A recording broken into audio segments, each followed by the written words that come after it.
আরে ও গু ভাই, অনেকদিন ধরে তো কেউ বাগানে আর আসে না গো। হ্যাঁ বাগান ভাই, কথা তুমি ঠিকই কইলে, এখন আর কেউই আসে না বাগানে। অনেকদিন ধরে আমি বাগানে যাই না, তো আজকে বাগানে যাব আর পরিবেশটা একটু মজা নেব। আরে ওই গু, ওই দেখ তোর মালিক আসতেছে। হ্যাঁ রে, আমার মালিক আসতেছে, আজকে কতদিন পরে আসতেছে আমার মালিক।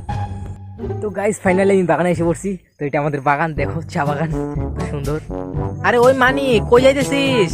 না, এই বাগানটাই ঘুরতে আসলাম, তো অনেকদিন ধরে আসা হয় না, তাই আজকে ভাবলাম বাগানটা ঘুরতে আসি। আরে তুই যে সেদিন হাইগে গেছিলি না, তোর গুটাকে নিয়ে যা। যে বালের প্রসেসরটা গন্ধ তোর গুয়ের, আমি শুনতে শুনতে আদা মারা হয়ে গেছি। তার মানে আমি হাঁকছিলাম আর তুই চুপচাপ করে দেখছিলি? আরে তুই তো আমার সামনে বসছিলি হাঁকতে, এই যে গাছের নিচে। আরে মালিক, আমাকে তোমার সাথে নিয়ে চলো তোমার বাড়িতে। ছি ছি ছি ছি, তোকে আমি একেবারে আমার পেট থেকে ত্যাগ করে দিয়েছি। ছি, থু। মালিক, তুমি এই কাজটা করতে পারলা, আমি ভাবতে পারি নাই। ছি মালিক, তাহলে কি তুই হলি আমার পেটে সব থেকে নোংরা জিনিস। থু। বাহ, তাহলে আমি সেই মজাতে আছি, না আছে মালিক, না আছে আমার কেউ, আমি বিন্দাস।